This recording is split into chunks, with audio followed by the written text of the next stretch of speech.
Okay. So can anyone name the 5 food groups? Technically right, but grains, very good. Okay, that's one. Poultry. Poultry is technically correct, but it falls into a new category.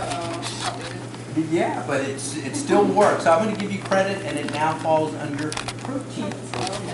Okay, so we've got grains and proteins. Vegetables, 3. Milk.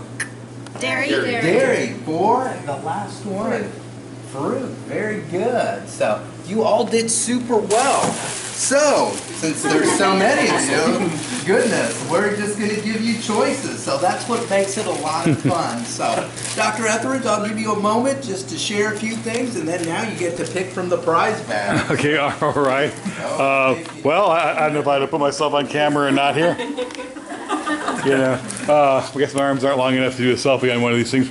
No, I appreciate you all being here. We're here to learn about the operations of the food bank. I hope everybody got the email that I circulated that included the information about the capital campaign, because there's a lot of good specific data about budgets and things like that as well. And now, I think it's important to be here for multiple reasons. One, I think it's important to see the operations of the organization that you're working with, see what they do, see what the community is, what happens in the community, what work they do as well. It's also a chance for you to interact directly with the staff and to ask questions and get the information that you need. So I hope you have lots of questions. And yeah, I'm just grateful for Robert for being here, and I hope this is a useful time. Just as a reminder, afterwards, grad class, if we still have class, afterwards, I printed everything that I would normally have up on the screen as well, and we are going to convene after the tour at the 2nd floor of Whataburger by the Bay, if that's okay with you as well. If not, we're going to do that anyway. And y'all are welcome to come. The undergrads are welcome to come as well, although I don't want either have to stay till 9:30 or whatever. So in terms of masks and mask protocol, I ask you all to do what you're comfortable with. I will, once we start circulating, I'll probably put my mask on as well, but just please, whatever you're comfortable with, do that as well. And I'm going to get a goodie.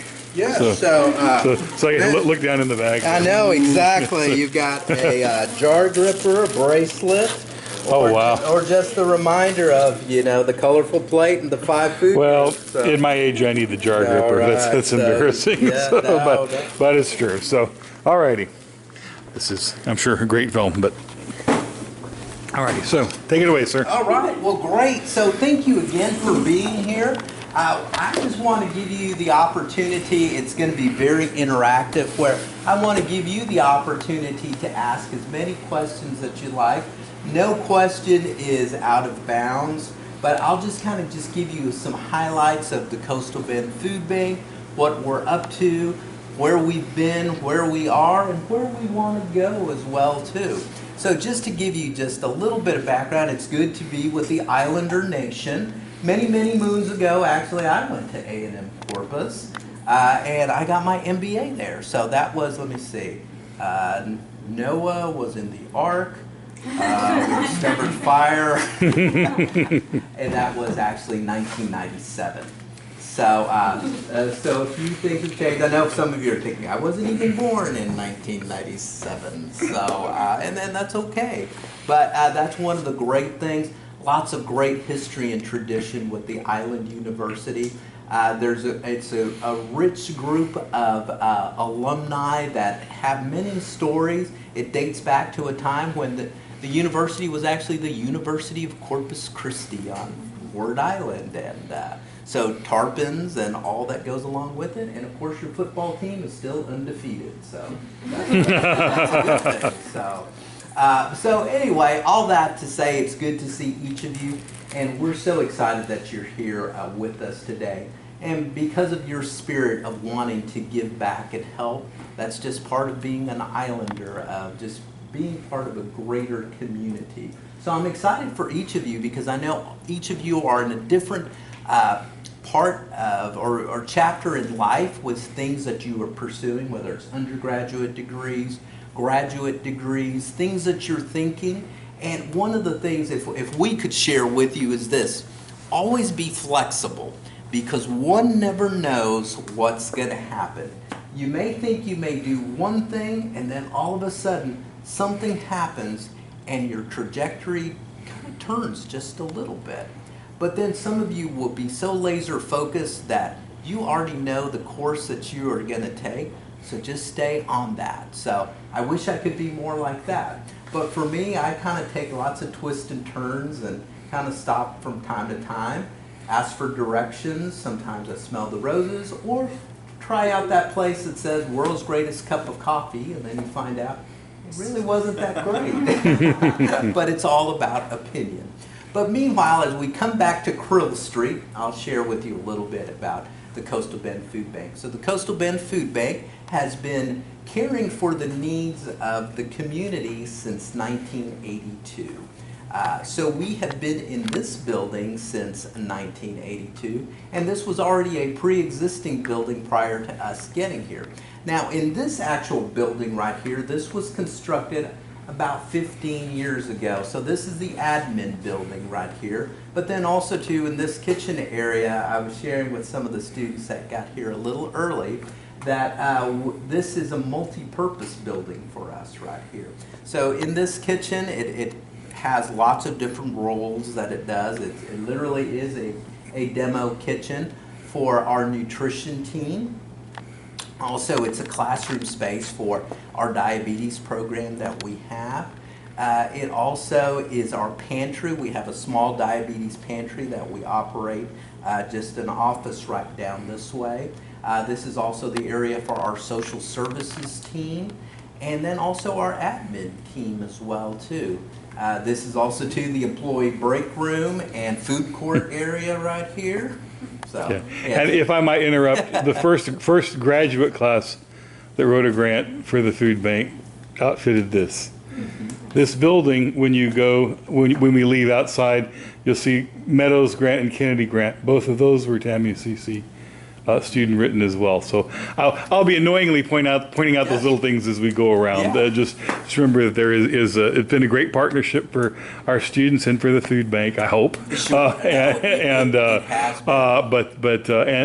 I mentioned that partially to brag on students, but also to let you know where you're at right now are fully capable of doing this work.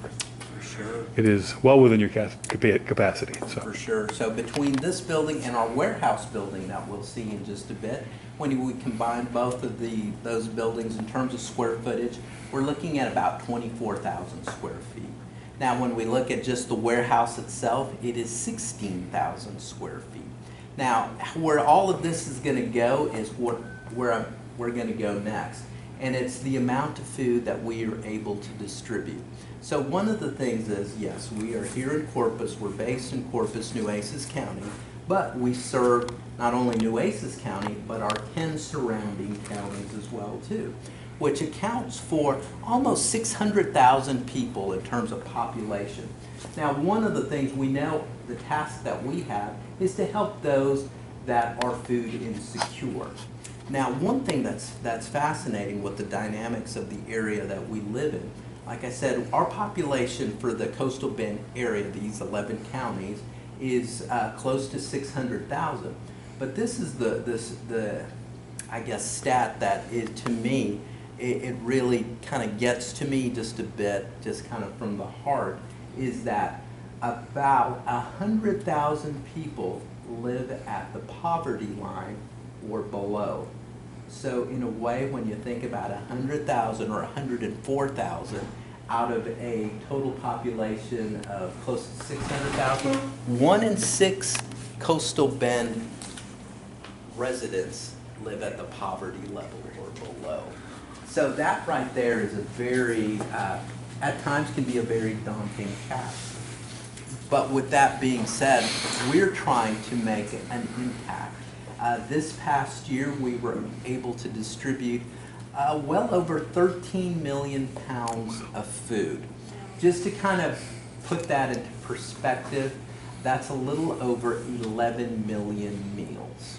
Now, one of the things is, as you get to see the space that we have here, it's going to be, it looks big, but in reality, it's somewhat small. And one thing that's interesting that we like to share with people, and especially as you are looking to prepare documents for the grants and as you tell the narrative, one of the things that's interesting is more than 60% of our product is in off-site storage because we don't have the capability to put it in here. Now, one of the things that's interesting is we have dry food product, but then also too, we have cool product and frozen product as well too. So as we're distributing food to individuals, to families, as I know we were somewhat joking with, okay, who can name the 5 food groups? One of the things as we do distributions and we work with our partners, we try to have that colorful plate, and that's also the diverse plate that has the fruits, the veggies, the grains, the proteins, and the dairy, because we know that is something that is vital and important. Because we know that for many families that are needing help, they're going to fall in various categories. We know that a lot of the groups that we work with are senior adults. Senior adults have a lot of tough choices to make, especially those that are at the poverty line or below, or facing food insecurity, because they've got to make some tough choices. And those tough choices are, okay, do I pay the electric bill or do I buy groceries? Do I get the medicine or food?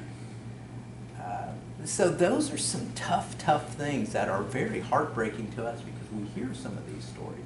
But if we can get quality food to them, we know we're making a huge difference. Also too, for some of the families that we care for, we know that there's kids involved. And we know that that is something that is really important, is for kids to have a well-balanced diet and have a variety of food choices and quality food choices. The studies have already, as many of you know, that there's a direct correlation between if you have a balanced diet or just a full tummy, that you have a higher propensity to just not only be able to sit through the class, but to retain the things that are shared. Because if your tummy is grumbling, it's like, oh man, I'm kind of hungry, or it's like, I hope I'm not making too big of a scene. And then it's like, oh, I think I missed something that they were sharing. Or you're embarrassed. It's like, well, what's wrong with you? So those are some things that kids deal with. If you can imagine, even too, college students are another group that we work with. One of the things, as you know, there is Izzy's Pantry on campus. And that's a partnership that we have with the university, and also too with Del Mar College as well too. So we work with the Viking Pantry there. Also too, we're in the process of having discussions with Texas A&M Kingsville as well too, that they may be open to a pantry as well too. So that kind of gives you just hopefully just a little bit of an idea of just the food side of things. But that's just one piece to the puzzle. Now, as I mentioned, we are in 11 counties, and 13 million plus pounds of food are distributed. Now, we can't do that by ourselves. We're only a staff of about 43 employees. So this is where our partners come into play. So we have got well over 100 partners that are spread out through our 11 county service area. So these partners are various agencies. Some are faith-based agencies. Churches are great friends and supporters. We work with communities and schools and various school districts so we can get food to students. We work with various universities. Also too, we work with senior centers, community centers as well too. We work with veteran association groups as well too, just to get food out to everyone. So it's something that we can't do alone, and we always say we're better together. And when we have so many eyes and ears out, we're able to see, okay, where's the need and where is it that we need to go? So we have actual pantries that are set up that they have a specific place and location, which we like to call the brick and mortar places. But then also there's some places that we have to go more in the rural areas where we have what are called mobile pantries, where we take the food bank on the road and go to these remote locations that maybe have a population of 800 people or below. And really there's no big grocery store, it's more a corner store. And you're kind of depending on what they have, it's probably going to be Cheetos, bean dip, and I don't know, maybe some bread and cold cuts, and whatever they grilled in the back. So that is what they've got. And then of course in that type of situation, more often than not, they have to drive anywhere from 30 to 60 miles to get to the nearest grocery store. If you're already on a fixed income and maybe have not so reliable transportation, that is going to be quite the task. So that's where we come into play, where we can set up these mobile pantries and we have all of the 5 food group items that we can distribute, and knowing that that can make a huge difference. So those are some of the partners that we have. We've mentioned already the schools that we work with. Senior centers is another group that we work with. Also too, our diabetes pantry that we have, and we'll touch on that in a moment. And then also too, we will do emergency distributions as well too. Because of COVID, we've done a lot of emergency distributions, so you may hear about some of the things that we're up to. You may see on the news, in the paper, you'll say, okay, the food bank will be at the, for instance, here in this area, the Borchards Fairgrounds, or will be literally just right across the street at the Greyhound racetrack. And we have just opportunity to just share resources with people. But that's one thing that we do. But in addition to that, we also have the work that we do on the nutrition side of things. And that's a huge, huge component of what we do, because it's not just being able to distribute the food to families and those in need, but is it the right food that they need to have?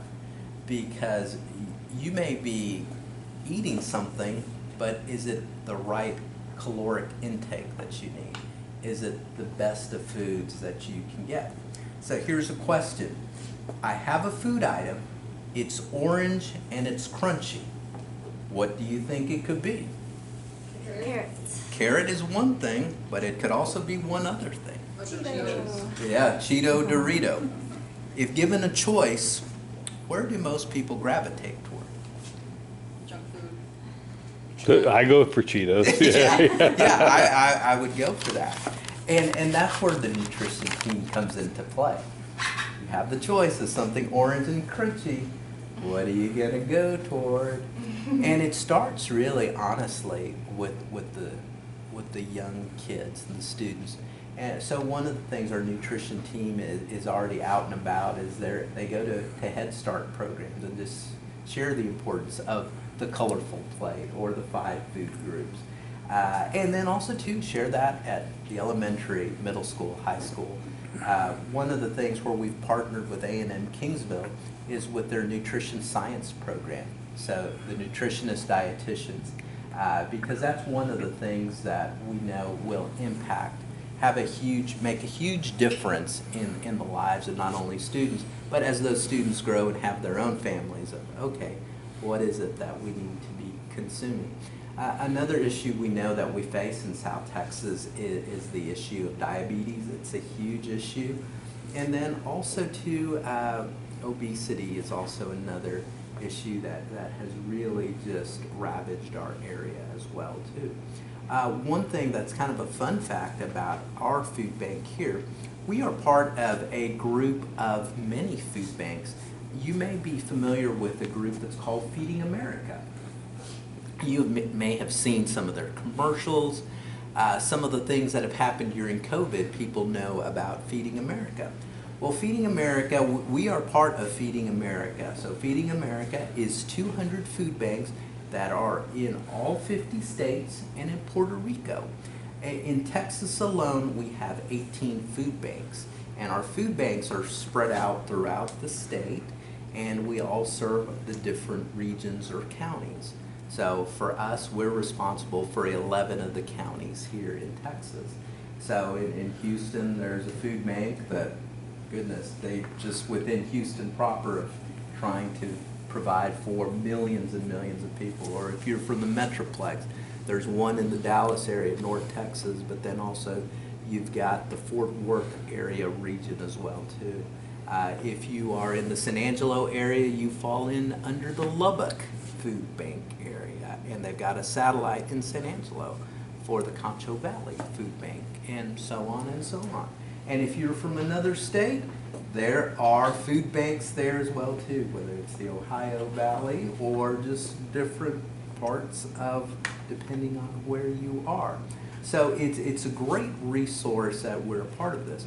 But back to us here in Corpus, the Coastal Bend Food Bank was the first food bank in the country to have a diabetes program and to have a pantry that reads specifically toward our diabetes groups here. So we have a group of educators here that talk about the impact that diabetes can have, but then also too how to lower those blood sugar levels. And then in addition is portion size and what are the right combinations to have. Be able to read labels and figure out, okay, there's good carbs and there's some carbs that aren't as good, and you have to kind of limit those, but you still need the carbs to get you through the day because you need the energy to do all the tasks that you have. So it's been a great program to have, and we have seen some great results come out of this where people have lowered blood sugar levels. For some, they're not having to rely on insulin anymore, which is a great thing. So those are always some special things that we're able to do. And then in addition, like we said, we do our just general nutrition education. But as we're out and about and visiting with people, we always find out that there's more to the story. Usually if people are dealing with food insecurity, there's some other issues that are at play as well too. It could be education. There may be kind of a lack of educational opportunities, or an individual may need to retrain for something else. There could also be some health issues at play too. It could be some job situations as well too. So that's where our social service team comes into play to assist with different things that our clients may be dealing with. Now, we can't be all things to all people, but one thing that we can do is be a resource for that individual or family to say, okay, depending on that situation, let's just say it's housing. Let us connect you with the local housing authority, whether it's in this city, this county, or in the outlying counties as well too, that this is the person that you can visit with. It may be situations with school. So just depending on where they are, for some, it could be something as simple as getting them the training that they need to study for high school equivalency or GED. For some, they may qualify for some other programs through the Texas Workforce Commission. There's an assortment of different programs where there's some federal funding and state funding that's available that sometimes goes unused and that they don't even know about, and that with just some slight adjustments and opportunities for retraining, and then also too, if there's issues with childcare, they may also have some additional resources to help with childcare. And those are a couple of hurdles that can be taken care of per se, or at least maybe those hurdles are lowered a bit where they're more manageable. So when you can address those type of issues and find those resources for them, it can make a huge difference. And things can happen, and as we know, sometimes the change doesn't have to be this huge 180 swing. Sometimes it's just a couple of degrees change can really just alter the direction of where you're going. Would you agree with that? Oh, absolutely. Yeah, yeah. Yeah, yeah. So that's one of the cool things that we get a chance to see. Now, I know you probably just wanted a little bit of info, but so instead of giving you the sip of water, I just opened up the fire hose and then gave you a sip out of that. So I know you're drenched with information. But what I want to do now is just kind of give you the opportunity just to ask a few questions. And then from here, after our time of questions, then we can go of where we are going and what we want to do next. So, questions? Is your Yes, ma'am. Oh, sorry. Is your partnership with the Nutrition Science Department in Kingsville the only university partnership you have going on? Well, one of the things is that is where, because of the distance and because we serve Clayburgh County, it's a natural partnership. But we do have interns that come from different schools that will kind of sit and visit with us. So those are some things that we are always open to doing. Yeah, so it's like an internship. Correct. And for some of our interns, they're only here with us for a couple of weeks because this is with what they're doing. Food bank side of things and dealing on social services is just one component. So with nutrition, there may be some rotations where they'll be more in a hospital clinic setting. They may be in a school setting. They may be in geriatrics, so working with seniors. So there's so many just different areas, but then as they get to figuring out where do they really want to narrow that scope, then they can kind of visit with us with food banking and social services. Okay, Great question. Yes, ma'am. All right, so as far as like your major like donors like HEB and Walmart, does telling them about your diabetes program, does that actually like result in them giving you like more nutritious or I guess like diabetes friendly or preventing? Sure. And well, great question with our corporate partners. So yes, HEB, Walmart, Target, Sprouts have been wonderful friends to the food bank and not just our food bank here, but food banks throughout Texas, and then just depending on the grocers throughout the country, grocers are very friendly to food banks because they may have some additional resources to share with us.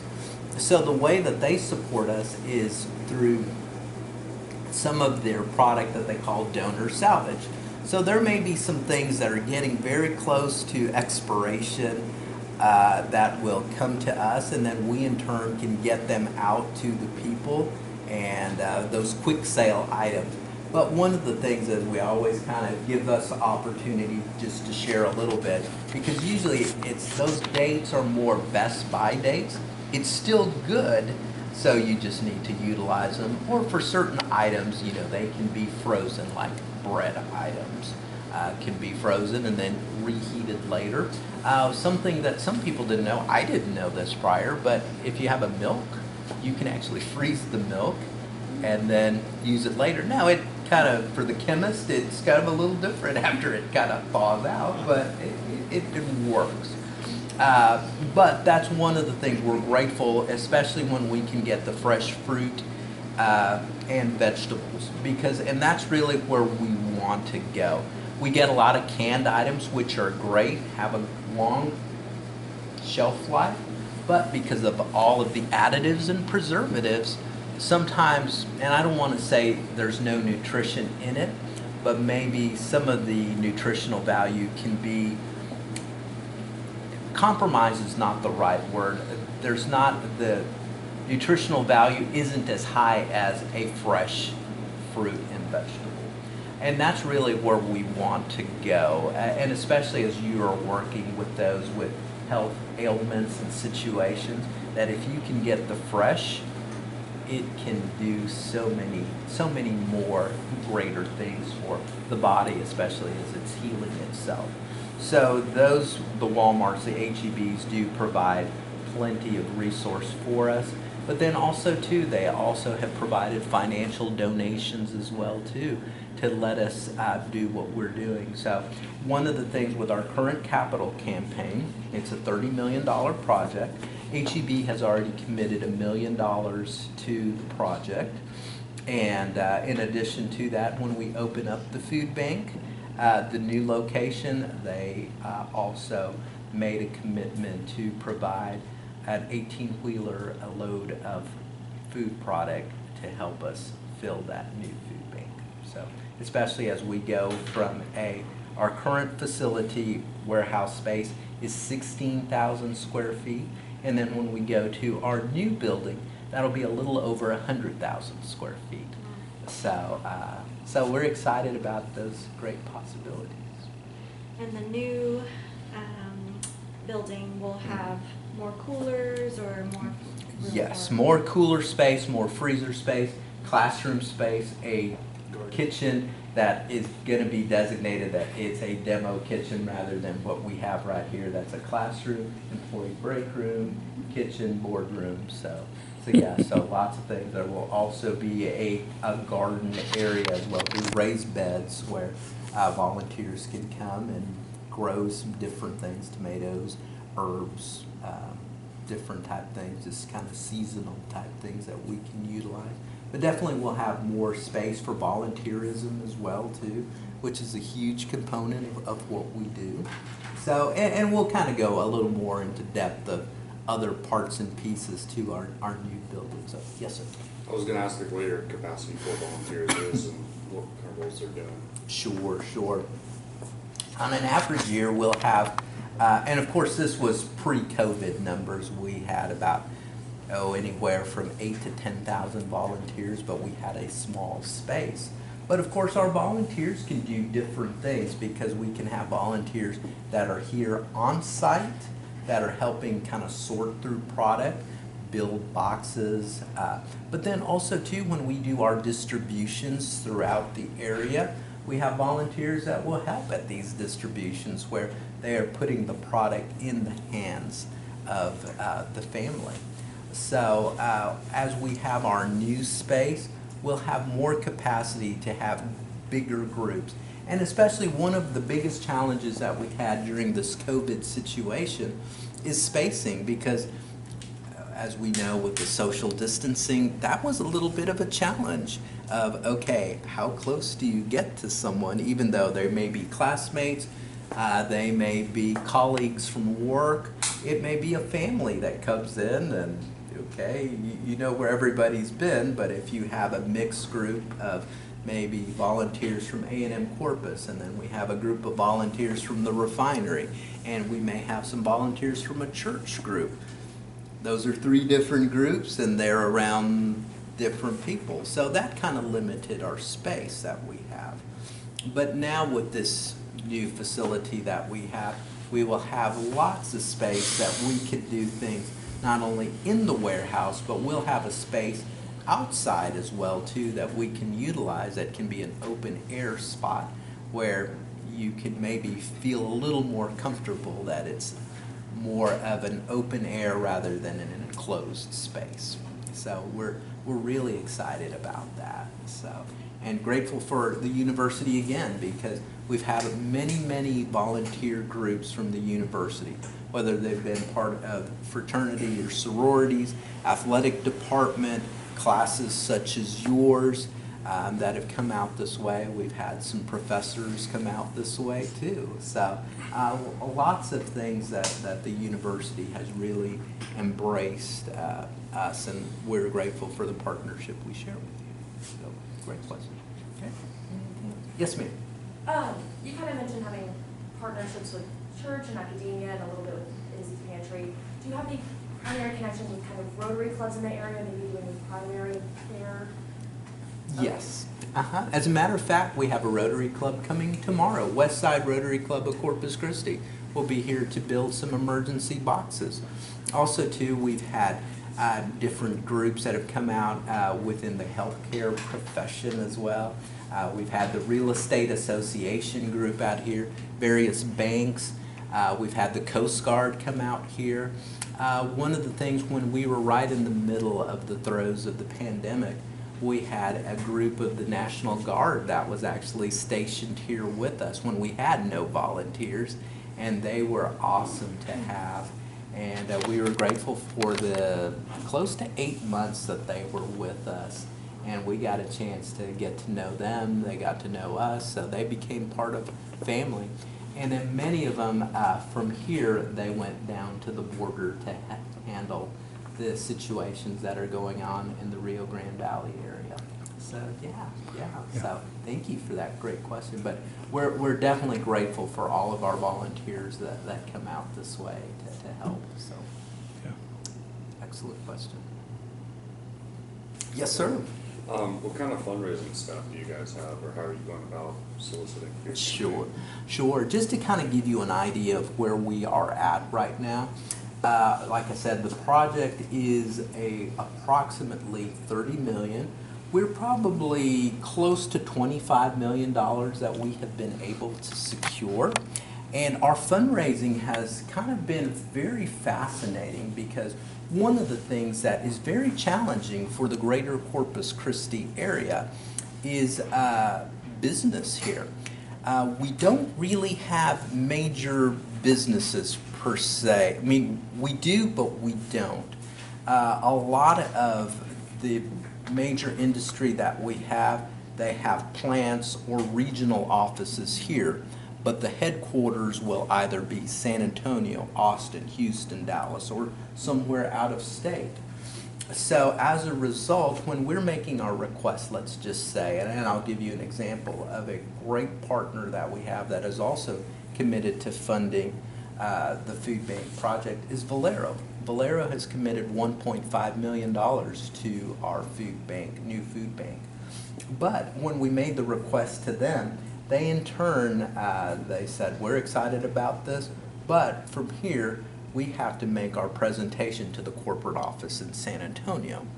So that's where, from there, it was kind of a process. So it went from us here to San Antonio, then San Antonio relayed the information back to them that, yes, we want to go ahead and do this. So Mr. Bill Greehey, who was, for those in the energy industry, he was a really good for Corpus Christi. The actual Valero plant here is named in his honor. So and now of course he is spun off and now is part of a new group called New Star Energy. So he's still doing some other things, but the legacy that he left with Valero, Corpus Christi, and that was like, yes, we want to support the food bank here, and they're big supporters of the San Antonio Food Bank as well too.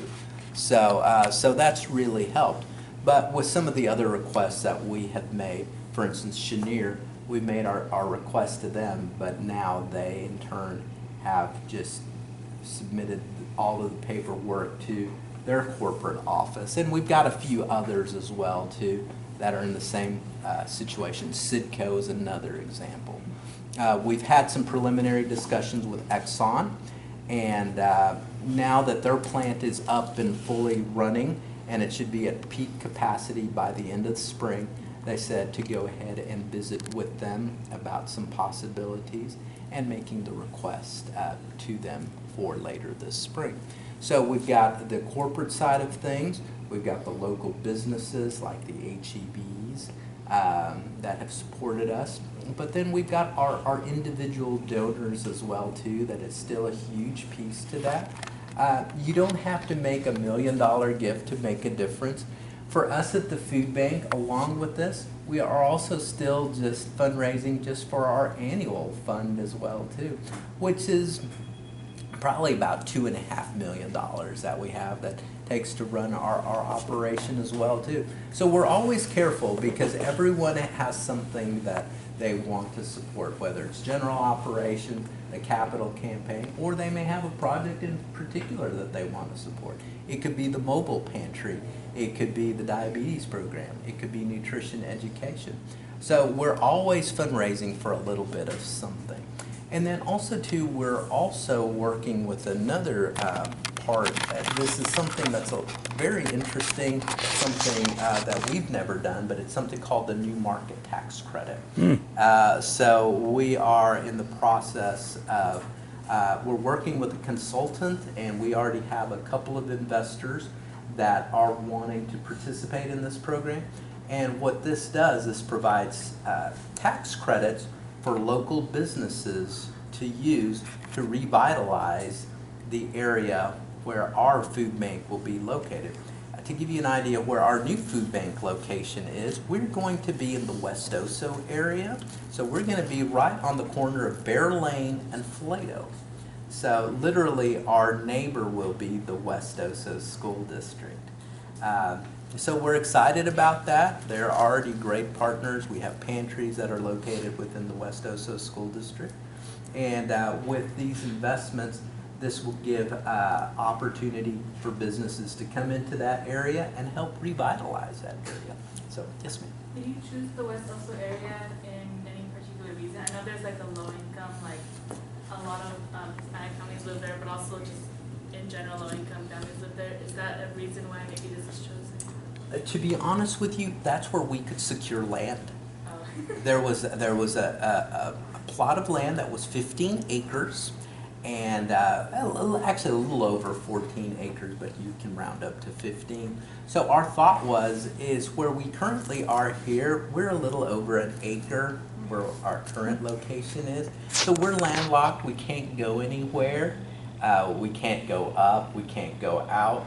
So one of the things is we were looking for places, we wanted a spot where we could secure land and have the ability to grow. And this is where the plot of land was able to, it was there, it was at a price that we could purchase. So that land has already been secured, it's paid for, so it now belongs to the Coastal Bend Food Bank. We've got a sign out there that says future home of the Coastal Bend Food Bank. We've got an architectural firm already under contract. They already have the designs. We've got 50% of the designs already made. We're in the budgeting format right now of seeing how everything breaks down. And we've already have our bid package out for our first set of permits, which will be for the site work. If everything goes as planned, we hope to break ground sometime in April and go from there. We already have a builder that is on board, so they've been helping us with the architectural plans as well too, to do some value engineering as well too, so as they look at the plans and kind of see some designs and things that, okay, do you really need this? Or have you thought about this to add to make sure that the building is a useful building, but that also too that we are good stewards of the resources that we have as well too. We know we only have one shot at this, so we want to do it up right. And because we know that donor dollars are precious and there's so many wonderful causes. One of the things we know that we're in competition too with your university, with our university, because there's so many great projects and building plans and scholarships we know are super important, because we know education is not cheap. So I know that they're fundraising. Also too, we know that other institutions in the greater Coastal Bend are continually fundraising. The aquarium, the museum, symphony, local churches, schools for those that have kids. The kids' school always have a fundraiser as well too. It could be Boy Scouts, it could be any number of things. So definitely, if you're in the nonprofit world, and if you're a fundraiser, your hands are always out.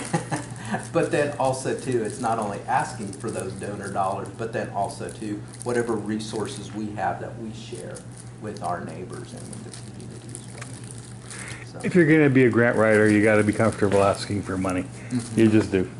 yeah. So one thing, some people are called to make money, and some are called to ask for money. So, yes, ma'am. As far as the firms that are lined out for the architectural aspect, the build out contractors, will those be locally They are. hired? They are. So our architect is the Richter Architectural Firm, and they're here in Corpus, have been here for many, many years. And then our builder is Beecroft Construction. And Beecroft now, this is the second generation of Beecroft that is running that firm. So, so yes. Well, I know we're eager to actually get on the tour. Yes. So as we walk, I'm going to throw questions at you that have been emailed to me by students, if that's okay. And we will follow you. And the first question is, so why do you need a new building? Why do we need a new building? Yes. Well, we have grown out of space.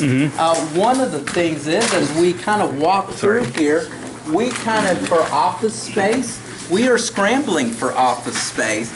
As you can see, you saw some ladders and some things that were out in the hallway.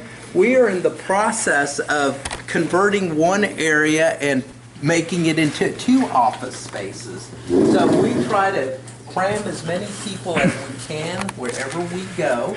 In addition to that, as we had mentioned from the standpoint of capacity of our food product, we have quite a bit of food product that is in outside storage. Just last year, we spent over $100,000 in storage expenses for dry goods and refrigerated and frozen products as well too. So those are kind of 2 big reasons. And then the more space that we have greater capacity to get those fresh fruits and vegetables, because we've run out of cooler space as well too. So if we have the cooler space, then we can have more fruits and vegetables. The great thing with our location, we're only 2 hours from the Rio Grande Valley, and it's easy for us to get our 18-wheeler down to the valley and get a whole truckload of fresh produce. So, Great. yeah. So we'll come on down this way. So Right, thank we you. kind of stuffed one office in here. Over here,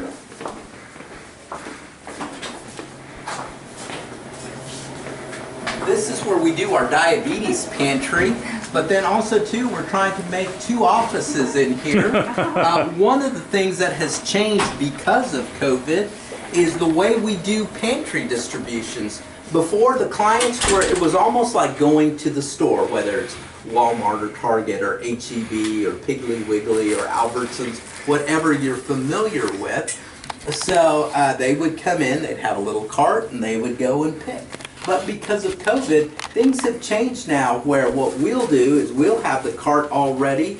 Everything has been already sorted for them, and it's more of a drive-through. So they come in through here, they line up, we'll have all the products that they have, and then we will just share that with them. Now the question is, what if they get product that they don't like? Well, we always tell clients that if you do receive some product that it may not be your favorite, or there could be some allergies or something, know that there'll be somebody else that may be able to use that. Whether it's a neighbor, it could be a coworker, it could be a family member. There's more than enough to go around. So that's one of the things that we always are very cognizant of, is that don't waste product. That you may not like it, but somebody else will. And then also too, it gives us opportunity if there's a new type of food that they've never tasted or experienced. This gives the nutrition team opportunity to share and say, look, here are some garbanzo beans. What do I do with garbanzo beans? But they've got some recipe cards to say, here, you may want to try this out and see what you think. So that's always kind of the thing. Food experience can be a lot of fun, and it can be such a great sensory experience. So, and I think we all like to eat and be adventuresome. So, all right. So we'll come on down this way. And as you go by, look at the sign, the Meadows Grant and the Kennedy Grant to building these are TAMUCC written. And we're going over, we're leaving the admin building, and we're going over to the warehouse.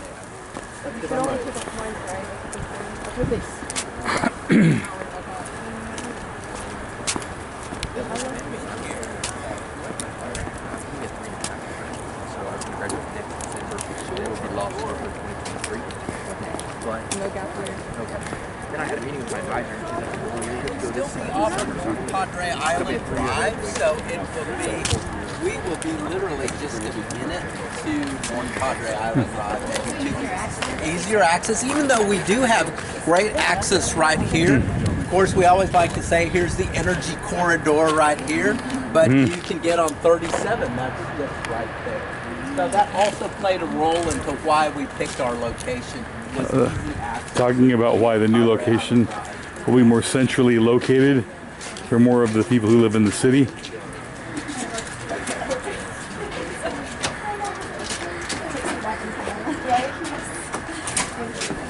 Alrighty. Thank you. You're very welcome.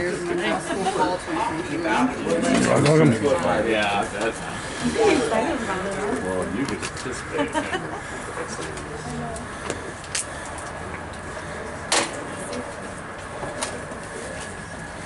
Okay. When I first started working with the food bank, the entire administrative staff was in that office right there. Right, exactly. So when we started in 1982, we didn't have any refrigerated space. And so over time, we just kind of piecemealed the place where we added the coolers and the freezers. All we had was just dry space. When the first year of operation, I want to say they gave out maybe 20,000 pounds of food, and it was just dry product and canned good items. And of course now we fast forward almost 40 years later, 13 million pounds of food, and it's made a huge, huge difference. But we've added so many different things. So back to why a new building. Okay, we've got 3 people stuffed in here. We've got 3 more in here. We've got 6 people back over there. We've got 1 person that's in here. And then that was a converted bathroom that's now an office. We have to move a bathroom right on the other side of this door. So it's cozy and it's family. A question that we get often is, were we impacted by COVID? And the answer is yes. It took a toll on volunteerism. But then also with staff, probably at its height for us, we may have lost about a quarter of our staff. Not that they passed or anything, but just more that they were unavailable to work. And then we kind of tag team. Some people got it, some would come back. But because of the close proximity, even though you've got the plexiglass, it kind of helped, kind of didn't, but we have some with 9 lives, so I'm grateful that that through it all, and with the thousands of people that we've seen, knock on wood, my hard head, I haven't gotten COVID, so I think I'm one of the... Yeah, really. Yeah. All right, so yeah. So, but this kind of gives you an idea of what the new building will look like. So we're super excited about this. One thing too that we're really excited, there's going to be the drive-through component that's right here. We'll have an open courtyard area so we can have some activities outside as well too. Let me see which other thing we've got over here. Definitely it'll be a lot more open space, as you will see with what we've got. Thank you. And definitely there'll be more. We won't all be elbow to elbow, so that's a good thing. This is kind of a side view of where we will have all of the trucks. Right now we only have 2 bays right over here where trucks can come deliver. Here we will have close to 18 truck bays. So one of the things where we really saw this being an issue was when Hurricane Harvey hit in 2017. So we had lots of people that wanted to come and deliver, but they had to wait until space opened up. And then to a certain extent, we had things inside, we had things outside. We were trying to move things in and out of storage as well too. And the other great thing too, with some of these new bays, there'll be some space where we will have refrigerated dock space where we can get product, and instead of trying to scramble and figure out where are we going to put it, it can stay out because it's in a refrigerated area. So, but we'll kind of just take a walk through the warehouse area. Through the former bathroom, yeah. And you can see where the new bathroom was put in. So, so as we kind of look around, it's not really an architectural marvel or anything, but it's just an old-fashioned warehouse. But one of the things is we play lots of different roles in this space. One of the things is we were talking about volunteerism and where is it that we can volunteer. Well, one thing tomorrow we've got, someone asked about Rotary. So Rotary will be here tomorrow. And we have different groups that will be here tomorrow. Actually, we've got a group from A&M that will be here tomorrow. So at 1 o'clock. So we've got a TAMU CC group. We've got Westside Rotary at noon. And then some people from the base will be here. So the Officer Spouses Club will be here. So it's going to be really fun. So one of the things that we get a chance to do is build boxes. And in these boxes, we are putting together this emergency, what we call the emergency box. So one of the things is there's always going to be a need, especially right now. I know for our Ohio group, they're going to laugh. But for us, and this time last year, we went through the freeze. So that Corpus didn't know what to do. So we had a lot of pipes that burst. So as a result, people were without water, so they were needing emergency food supplies. So one of the things that we always do, especially this time of year, we'll have these emergency boxes. You'll see some of the product that will be going in these boxes, but there'll be the protein, the fruits, the veggies, just those small staple items. Yes, ma'am. Just a question, but when that freeze happened, how did it affect y'all like this facility? Did y'all electricity go out or anything? It did. As a matter of fact, it did. What was wild is we had just gotten a generator that Friday before, but yes and no. So we got the generator on Friday. It came in at 4 o'clock, and then it was supposed to be installed Monday. But the freeze hit that Sunday, and then of course the electricity didn't come out because no one could really move. But one of the great things is we have a fleet of trucks. And all of the trucks have a refrigeration unit in it. So talk about just dedication of staff. Our staff came in and all the products that needed to be in the coolers and freezers, they were taken out and placed in the refrigerated vehicles. So it made for a challenge, but it made it work. So our expense for fuel was expensive because those trucks were running nonstop until we could get the power back. But because of being a food bank, we were a top tier priority because we're a resource for the community. Yes, ma'am. So in events like that, or I guess just in general, is there any waste that's ever produced from the food bank, or is it typically outshelved before? Right. If we do have some product that cannot be used, we do work with Grow Texas from the standpoint of composting. If there's some items that can be composted, so we do try to work with that just for that green initiative. Now there's certain items that, of course, there's nothing that we can do, and of course it breaks our heart if we do have to throw some things away. But at times we will receive some product that comes in as donation, that it's a can that's pretty severely dented, very out of date, and someone was just cleaning out their pantry and it came to us. Or sometimes product that arrives that is damaged or broken, seals are broken, so just for the safety, we don't want to put anybody's health in jeopardy. So if an item is compromised, it will cost that. So safety is always a first concern. Yeah. Just to follow up, one of the things that Robert hasn't mentioned is that Coastal Bend is the food bank is a big part of any disaster response.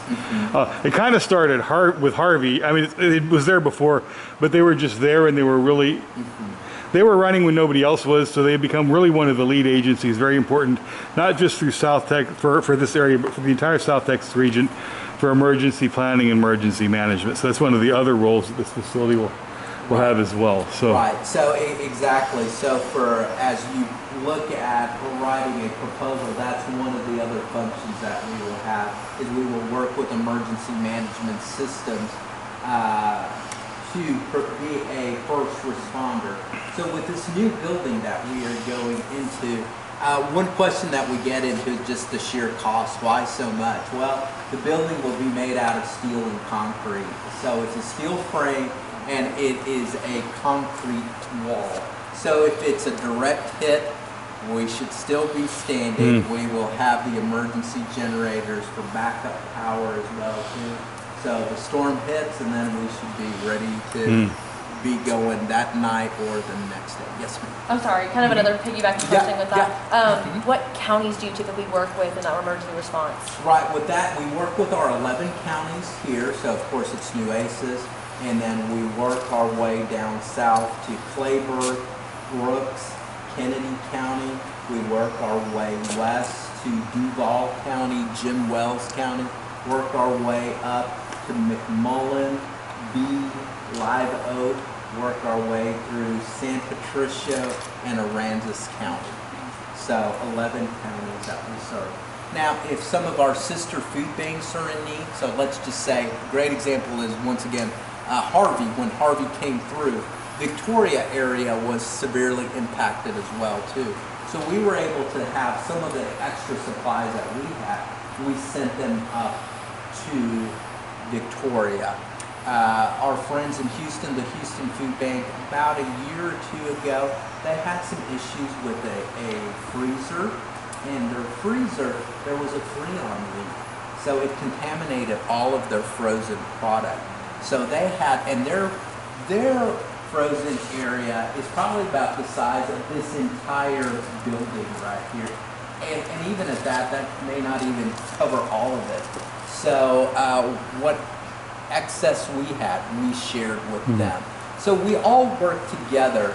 That, for instance, when Harvey hit here, we had many food banks that helped us here. So when we know that there's a need up the coast, or maybe an area has been hit by a tornado, or they are dealing with freeze conditions, we're available to be there for them. So, great question.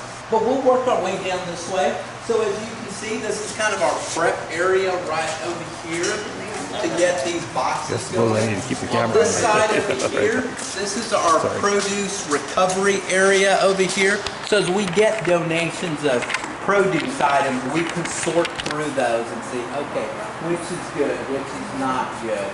We may get some meat donations as well too, so from the H-E-B's and Walmart.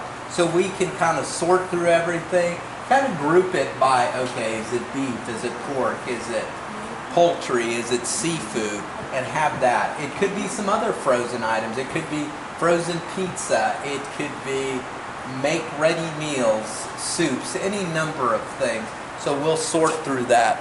As we work our way down over here, we've got storage area over here, because one of the things we're always using is banana boxes. So when we're doing our food distributions, we're usually giving a family a box just filled with food products in there for them. So the way it's all set up, there's no kind of rhyme or reason. We're always having to move product just based on what inventory comes in. So we've got everything from canned food items to shelf-stable items like rice, beans, pasta, sauces. Then we could get a truckload full of watermelons. It could be produce that we bring in from the valley. So one of the things that we have been doing, we've been working with our friends in the valley to get these produce boxes. And they're nice boxes that are filled with carrots, potatoes, cabbage. It could be some limes, lemons, oranges. So just depending on what's in season and what they may have excess of, we'll get that, and then we in turn can distribute. We're always on the lookout for products that we can get, things that can have a long shelf life. So for instance, apples and oranges are great, and those are wonderful to share with the students as well too. So we've got our friends through H-E-B that can help us acquire quite a bit of apples and oranges at very highly discounted prices. So those are some of the exciting things. One thing we always tell donors that for every dollar received here at the food bank, we can generate 4 meals with that. And it's because of our ability to get things at highly discounted prices. So, which is a nice thing. So, people always ask us, do we get the product as employees? The answer is unfortunately, no. So, but that's okay because we know that it is going to the people that need it the most. So, but we'll work our way down this way. You can kind of see some of the things that we have over here.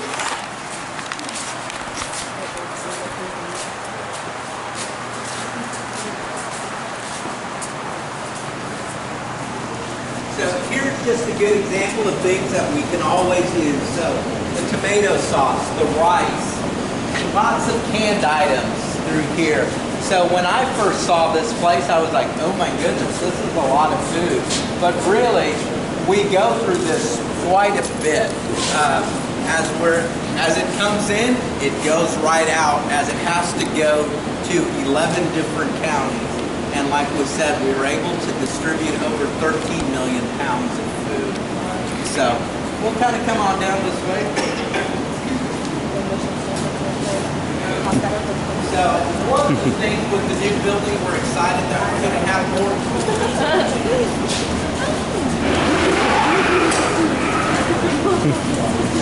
Right now, if you look in the cooler, there's not anything in the cooler because the cooler, all the product that went in here is already in our trucks that will be leaving in the morning to go to our areas. But I'll let you kind of look just to see the capacity of how big it is. It looks big, but it really isn't. Okay. Yeah. There.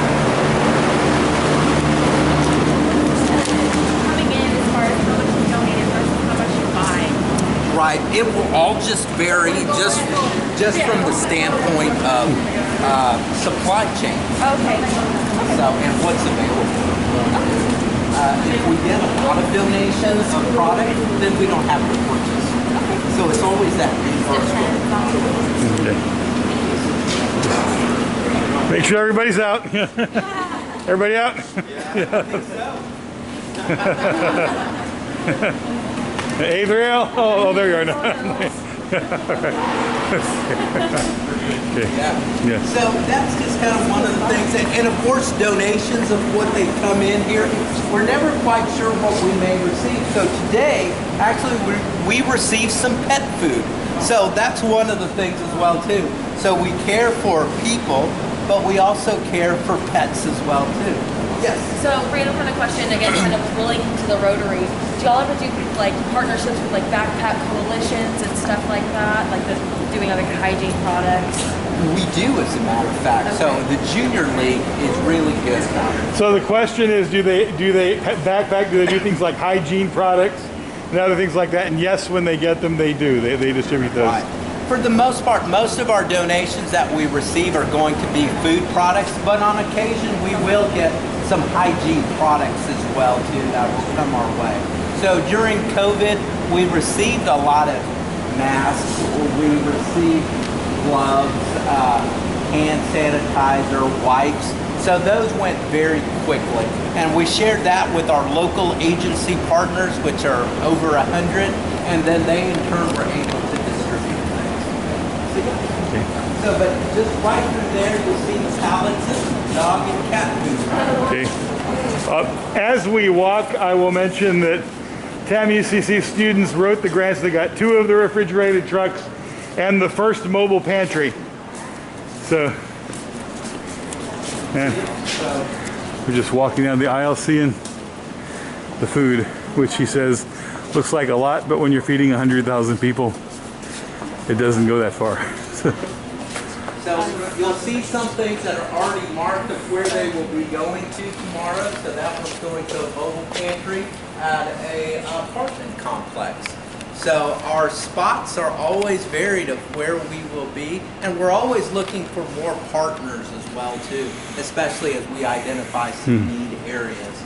So as we walk our way through over here, we've got sensors on these lights, so they'll see us over here. So with the new building, we'll have these features as well too. So if an area is not being used, there will not be, the lights won't just be automatically on. So we'll also have some skylights as well too, so we can utilize natural lighting as well too. So as you can see, there's all sorts of things that we receive. Granola bars are always good to have. Things that will be going out in the morning. Let me see if we actually have some things. So this was, for instance, this was a cooler that we had to add, and our friends with Morgan Stanley, the Morgan Stanley Foundation, made this possible. The expansion was the Morgan Stanley. This was the very first student grant, written grant. It's been expanded. It was originally $47,000 from undergraduate students. Oh yeah, they made it a lot bigger, didn't they? Yeah, they did. Yeah, they doubled the size. It was like half the size when we wrote the grant, but this is our first one. So one of the things we talked about being our proximity to the Rio Grande Valley, you'll see these boxes that are called no-touch boxes, and in those boxes are produce items. So they have fruits and vegetables, and the great thing is when we're doing the distributions, everything is already in the box. We don't touch it, and then when we give it to the client, they don't have to worry that everyone has been handling their food. So that's been a great thing to have. And then also too, there are, we got a whole shipment of potatoes that also came in. Potatoes are very popular, and many of them have already been distributed. And then also too, it's got the sensor as well too, that things just don't stay open, they close. So you gotta have cat-like reflexes here. So, which I do not.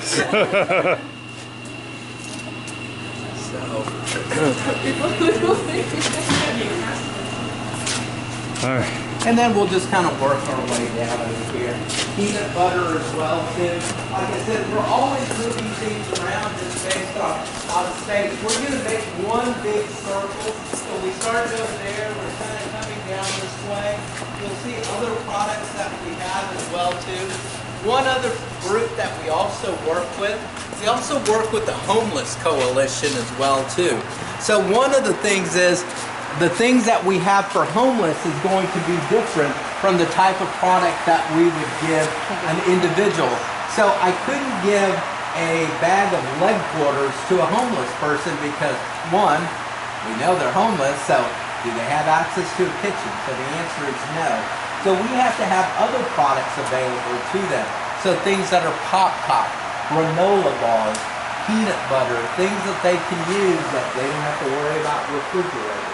So, yes. Speaking of like homeless things. That's the mission. Do you ever work with homeless shelters or women's shelters specifically? Yes. That's the vision. With the Purple Door. We also They work with Salvation talking about Army. homeless shelters We work with Mother Teresa. and women's shelters they work with. Catholic Charities. So yes, Metro Ministries as well too. So yes. So those are part of our great partnerships that we have because we know we can't impact them directly. And here's another question we get a lot. Is if somebody's hungry and they come here, can we help them? The answer is yes, but we're more of a hub distribution area that we in turn give the food product to our agency partners, whether it's the feeding agency or that group that actually has the pantry. So if someone calls, we can give them an emergency bag. And so it has a few things that will tie them over, but then we will get them based on where they live, what area, whether it's here in Corpus by zip code or county that they live in, we can tell them, okay, these are the following pantries in your area, and you can go and visit with them, and they will be able to provide the products that they need.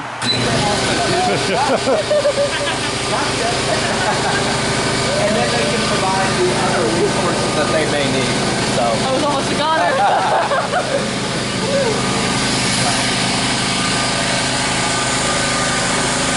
And then on this side over here of the building, you can't see it, but we have our trucks that will be going out. So we have a fleet of about 15 vehicles that go out in addition to our 18-wheeler. So.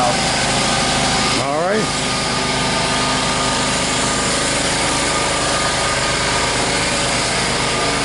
Sometimes we will get other household items, so we've got bleach. Sometimes we'll get detergent. And these are things that we can share with agencies as well too, because sometimes, as we know, these are high dollar products as well too.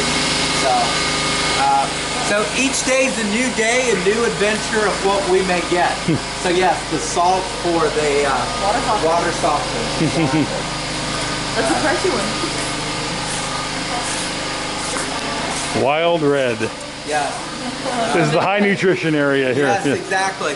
Also, too, talking about donor salvage. Yes, so donor salvage. So this is some things that HEB donated to us, but we also have partnership with the Coca-Cola distributor and Pepsi as well too. So they'll distribute some products to us. So we just got some pallets of mango Pepsi. I don't know how that is. I know it's probably popular somewhere, but somehow, somewhere, some way, probably in Brooks County, they're going to get a lot of mango Pepsi. So it's coming their way. I didn't know that was you. I never heard of that either. Yeah. Yeah. So our friends from Coke, they actually gave us some Coke Zero. Oh wow. Yeah, We have hygiene some products, that's water. here. So, and then of course all the boxes that we use. So we make lots and lots of boxes here. So, and we're pretty much back to where we started. So as you can see, it's not a lot of area right here. Everything is accounted for in every nook and cranny that we have here. So, like we said, this warehouse space right here is 16,000 square feet. As we go to the new building, the area that will be designated just for the warehouse will probably be in the neighborhood of 60 to 70,000 square feet. So definitely it'll give us more opportunity to have more space for volunteers. We can have areas designated, okay, household items, sundry items, this will be canned items, the beans, and things like that. So, and it's always a challenge, especially if you work in the warehouse. And so they're always up with their inventory of where have things moved. So things are always moving here. So that makes it a challenge for our warehouse staff. But they're pretty good about knowing where everything is. So I wish I could show you more, but when we build a new building, then we'll have the golf cart and we'll take you around. Okay. Well, thank you. So I assume that's about it, sir? You know, unless you got some other things, I can let you go and explore and go up there and find some other things. So, Do we have, students have other questions? Thank you. So as far as getting back to like the donors and like thank yous and you know, Yes. this is like your statement of how much you donated throughout the year. Do you have like volunteer staff that does that, or is that something that's like actually done by admin? admin that does that, yeah. So just kind of our letters that we have that we send out. One of the things as we grow and have more space for volunteers, there'll be great opportunity for volunteers to call donors too, just to say thank you. We know that universities are great at doing that, to call donors and tell them thank you for giving to the university, thank you for providing scholarships, thank you for helping with various programs. So that's one of the things. Here we all wear many hats. So my primary role is development here. So I'm a staff of one, but then also our executive director is pretty much, she's our chief development officer, and she's worked with Dr. Etheridge for many, many years. She sends hellos to you. She wishes she could be here, but there's some family circumstances that she is dealing with right now that prevented her from being here, but she really wanted to be here because this is always one of her highlights for the spring semesters to visit with students. So you didn't get varsity team, but you got me. You got me. So hopefully I did okay. But know that we are always here. If you have any questions, feel free to come by, visit with us. talk with Dr. Etheridge, and he can put you in contact with us here. And I know we probably left some gaps as well too. I know it's so hard to cover so many things in a very short amount of time, but thank you just for being so kind and gracious and not throwing anything at me and not falling asleep that I know of. So, but you have been very, very kind, and look forward to seeing you again really soon. All right, thank you so much. Big round of applause. Just a couple of things. We do have three groups writing grants. So the graduate students are going to be one team. There's going to be one team, and there'll be a quarterback. I'll explain these a little bit more at Whataburger. And same thing for undergraduates, except there are going to be two teams in the undergraduate group, and they will each have a quarterback. So if you have questions that you need answered, your quarterback gets the question, and the quarterback sends the information, emails or calls Robert. So we don't have 45 different people calling Robert at once. So there'll be three different people: graduate class 1 person, undergraduate class 2 people, responsible for maintaining regular communication with Robert and answering, getting any questions and sending them to Robert. And then as soon as they get the answer, they'll distribute that answer to the whole class. Yes. So if you're here, if you give me just a moment, I can give you each a business card as well. It has my email and my contact number, so I'll have that. So if you want to give any more instructions, Coach. All right.